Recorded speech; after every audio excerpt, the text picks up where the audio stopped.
This video will discuss documentary photography and how to tell your story through composition, symbolism, and subject matter. Your task for this week's photography lesson is to demonstrate how subject matter, symbolism, and composition can effectively communicate ideas and reflect personal experiences. You will turn in 12 photographs that, when viewed together, will give the viewer an accurate idea of your experiences as a student and a member of your community. First, let's define documentary photography.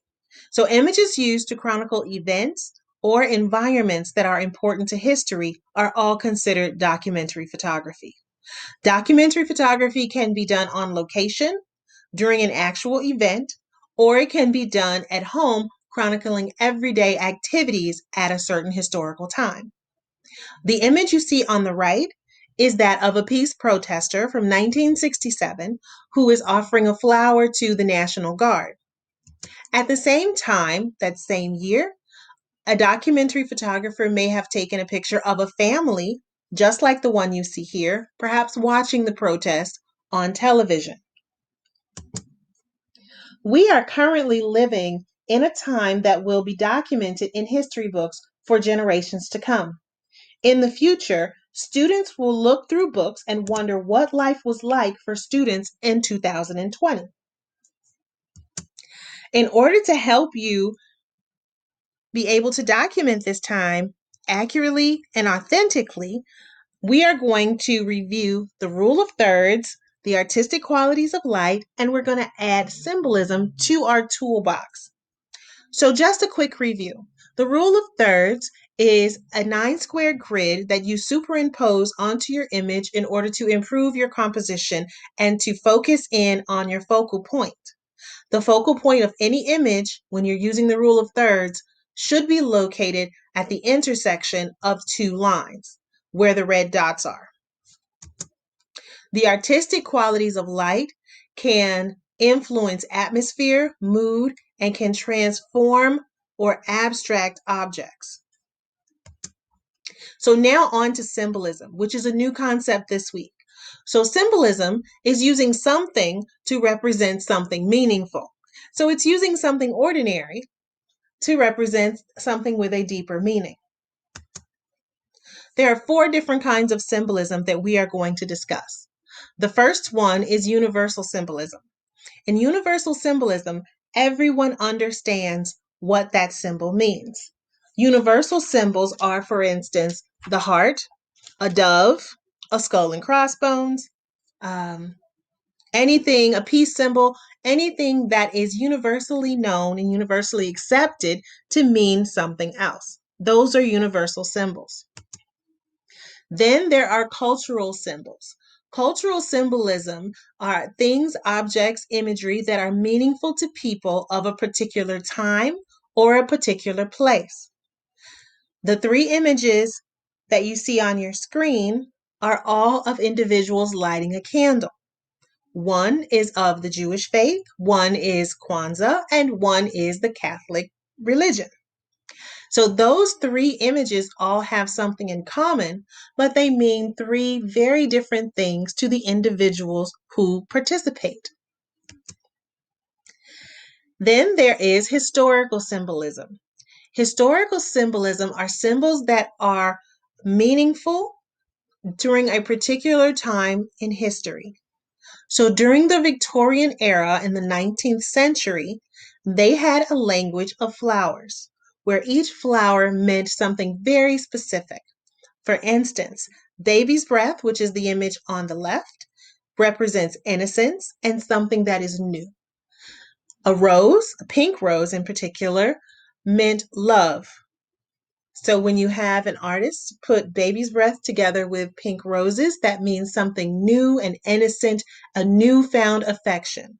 So these are secret codes that were sent to someone you may be interested in, and using the language of flowers, the symbolic language of flowers. During the Renaissance, the 14th century through the 17th century, there was a lot of symbolism revolving around horses. And you see a lot of horses in Renaissance imagery. The horses had different meanings. A pale horse meant death, a black horse meant famine, and a red horse meant war.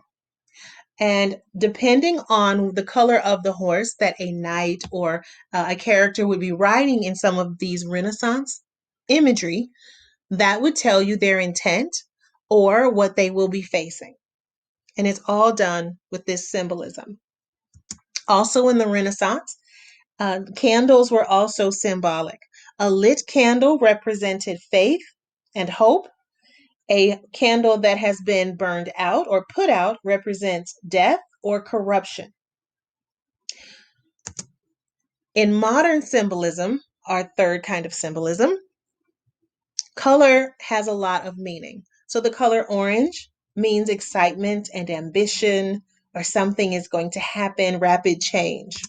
The color blue means calm, peace, tranquility. In modern symbolism, any body of water or a lake represents mystery or depth. And in most cultures, having imagery of a lot of food always means abundance or having plenty of comfort.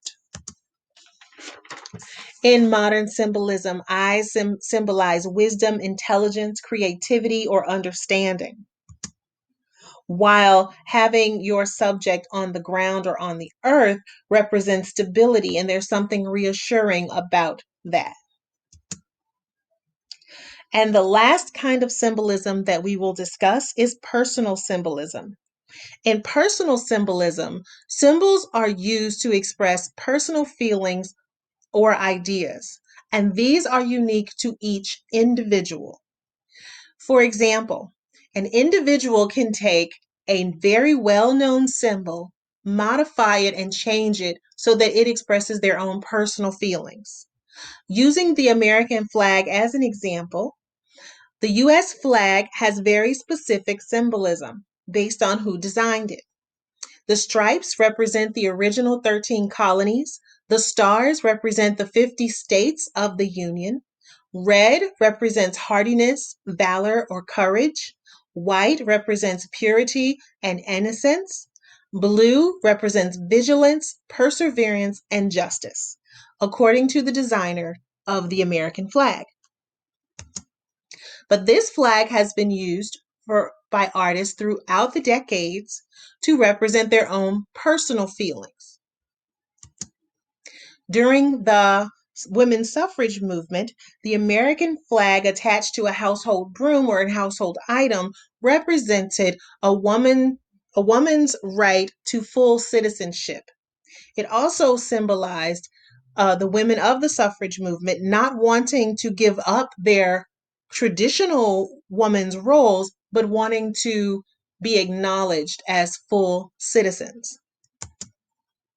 The American flag is also often used in photography to symbolize passing on the American idea and tradition to the next generation.